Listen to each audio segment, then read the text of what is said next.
కొంతమంది ఏమనుకుంటారంటే సమయానుకూలంగా సలహాలు సూచనలు ఇవ్వడానికి ఉంటాయి, పాటించడానికి ఉండవు అని అనుకుంటారు. ఎందుకు అని అంటే తమ దాకా వస్తే కానీ తమకు అర్థం కాదన్నట్టు నిజంగానే కక్ష సాధింపు చర్యలకు పాల్పడే ఆలోచననే ఈ రాష్ట్ర ప్రభుత్వానికి ఉండి ఉంటే ఈరోజు అక్కడ కూర్చొని అక్కడ నించొని నోటికొచ్చింది మాట్లాడే అవకాశం ఉండకపోతుండే. చెంచల్గూడనో చెర్లపల్లిలో మమ్మల్ని ఎక్కడైతే పెట్టినరో డిటెన్షన్ సెల్లో ఎవరిని కలవకుంటే నిర్బంధించినరో అక్కడనే మీరుండేటోళ్ళు. కానీ మా ప్రభుత్వం 15 నెలల్లో ఎవరి మీద కూడా కక్షా సాధింపు చర్యలకు పాల్పడలేదు. అధ్యక్ష, డ్రోన్ ఎగరేసిందని, డ్రోన్ ఎగరేస్తే ఎవరైనా అనుమతి తీసుకోకుండా ఒక డ్రోన్ ఎగరేస్తే ఆ డ్రోన్కు 500 రూపాయలు ఫైన్ వేస్తారు అధ్యక్ష.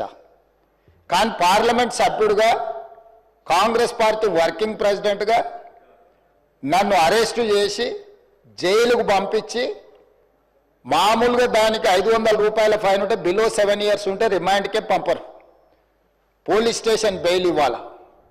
కానీ అధికారాన్ని అడ్డం పెట్టుకొని అన్ని రకాల వ్యవస్థల మీద ప్రభావితం చేసి చెర్లపల్లి జైలుకు పంపించి నక్సలైట్లు ఐఎస్ఐ తీవ్రవాదులు ఉండే డిటెన్షన్ సెల్లో ఒక కాంపౌండ్లో ఏ ఒక్క ఖైదీని లేకుండా 7 feet బై 12 feet ఉంటే అందులో 3.5 feet పండుకోవడానికి దిమ్మె ఉంటుంది, ఒక చిన్న బాత్రూమ్ ఉంటుంది అధ్యక్ష.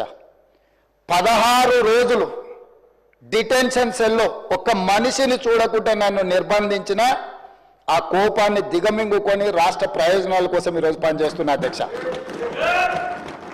రాత్రిపూట పడుకోవడానికి లైట్ బంద్ చేయకుండా ట్యూబ్ లైట్లు ఆన్లో పెడితే అది open air jail. ఇంతింతలో బల్లులు 7 feet 3.5 feet దిమ్మ ఉంటే దిమ్మ మీద పడుకుంటే ఇంకొక 3.5 feet గ్యాప్ ఉంటుంది.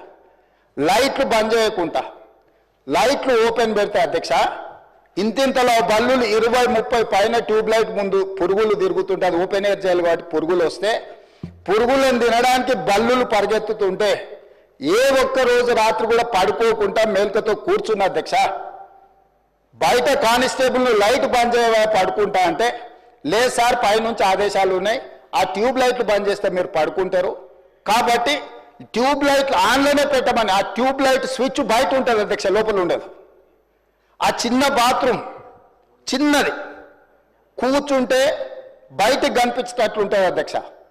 ఒకసారి నేను ఎమ్మెల్యేల హోమ్ కూడా నా దగ్గర ఉంది కదా, ఎమ్మెల్యేలను నేను తీసుకెళ్తా, మంత్రులను తీసుకెళ్తా. ఏ జైల్లో ఐఎస్ఐ తీవ్రవాదులను కరడుగట్టిన నక్సలైట్లను బంధిస్తారో పార్లమెంట్ సభ్యుని నన్ను 16 రోజులు అందులో బంధిస్తే 16 రోజులు రాత్రిపూట ఏ ఒక్క రోజు పట్టుకోలేదు అధ్యక్ష. పొద్దున పూట బయటకు వదిలినప్పుడు 6 గంటలకు వచ్చి ఖైదీలను బయటకు వదులుతారు కదా అధ్యక్ష. బయట ఒక చెట్టు ఉంటే 16 రోజులు పొద్దున పూట చెట్టు కింద పడుకున్న అధ్యక్ష. అయినా నేను కోపం ప్రదర్శించలే. ఇవన్నీ కూడా దేవుడు అనేటోడు ఉంటాడు, చూస్తాడు, అంతకు 4 ఇంతలు అనుభవిస్తారని నేను అనుకున్నా. సరిగ్గా నేను ప్రమాణ స్వీకారం చేసే రోజే నా మీద కక్ష సాధించిన వాళ్ళని దేవుడే చూపించి దావకంలో షరీక్ చేపించింది అధ్యక్ష. నేను ఎవరిని ఏం అనాల్సిన పని లేదు. మొదటిసారి నన్ను జైల్లో ఎన్ని రోజులు పెట్టినరో వాళ్ళకి తెలుసు. నా బిడ్డ లగ్గం ఉంటే కూడా లగ్గానికి ఇంటరిం బెయిల్ 2 గంటలు పోయి లగ్గం చూడడానికి కూడా అభ్యంతరం పెట్టి ఢిల్లీ నుంచి న్యాయవాదులను తీసుకొచ్చి ఇక్కడ వాదించి ఆయన బిడ్డ లగ్గపత్రిక రాసుకోవడానికి కూడా వెళ్ళడానికి వీల్లేదు అని చెప్పి కోర్టులో వాదించిన వాదనలు అక్కడ ఉన్నాయి అధ్యక్ష. కోర్టు నాకు కండిషనల్ బెయిల్ ఇచ్చింది అధ్యక్ష. చెర్లపల్లి జైలు నుంచి ఎన్కన్వెన్షన్ ఫంక్షన్ హాల్కి పోయి నా బిడ్డ లగ్గపత్రిక రాసుకొని అక్కడి నుంచి సీదా మళ్ళీ చెర్లపల్లి జైలుకు పోయిన అధ్యక్ష. రాజకీయ కక్ష సాధింపు మీద నాదా? నా బిడ్డ లగ్గానికే పోకుంటే నన్ను అడ్డుకున్నా ఎవరికైనా అధ్యక్ష, మన పిల్లల కంటే మనకేముంటుంది అధ్యక్ష ఈ భూమి మీద? నా బిడ్డ లగ్గానికి లగ్గపత్రిక రాసుకోవడానికి కూడా అడ్డుకుంటే కూడా నేను మిమ్మల్ని ఏమనలే.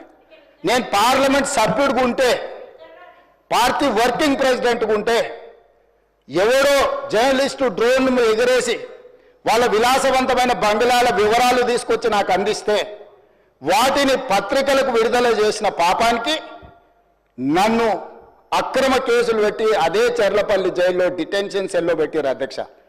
16 రోజులు నిద్రలేని రాత్రులు గడిపిన పార్లమెంట్ సభ్యుడిగా, పార్టీ వర్కింగ్ ప్రెసిడెంట్గా అయినా నేను కక్ష చూపించలేదు అధ్యక్ష.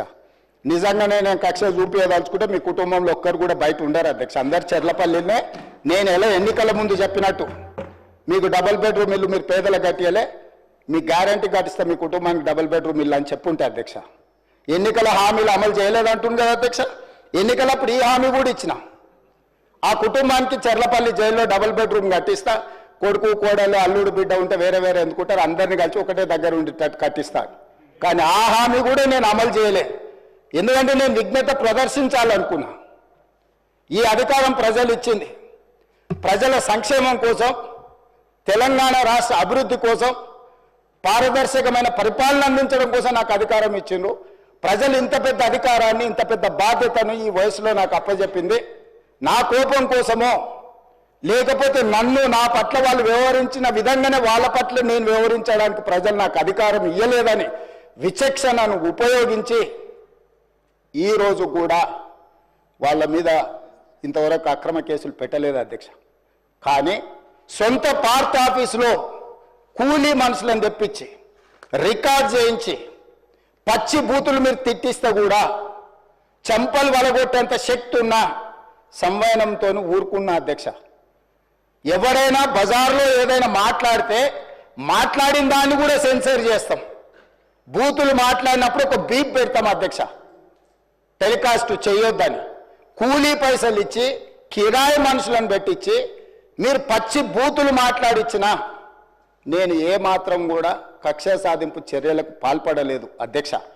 కాబట్టి ఈరోజు మేమేదో కక్షా చర్యలకు పాల్పడుతున్నట్టు, మేము కక్షా చర్యలకే పాల్పడితే ముఖ్యమంత్రికి ఉన్న విశేషమైన అధికారాలతో మీరు ఒక్కరైనా బయట ఉండేటోళ్ళ. ఈరోజు తెలంగాణ సమాజం అన్నిటిని గమనిస్తుంది. ఎక్కడికి వెళ్ళానని అడుగుతుంది, ఇంకెన్ని రోజులు బయట వదిలేస్తావని తీసి లోపలే.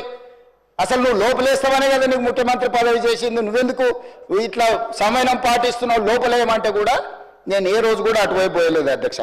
అదేవిధంగా ధనిక రాష్ట్రం, మేము హామీలను అమలు చేసినాం.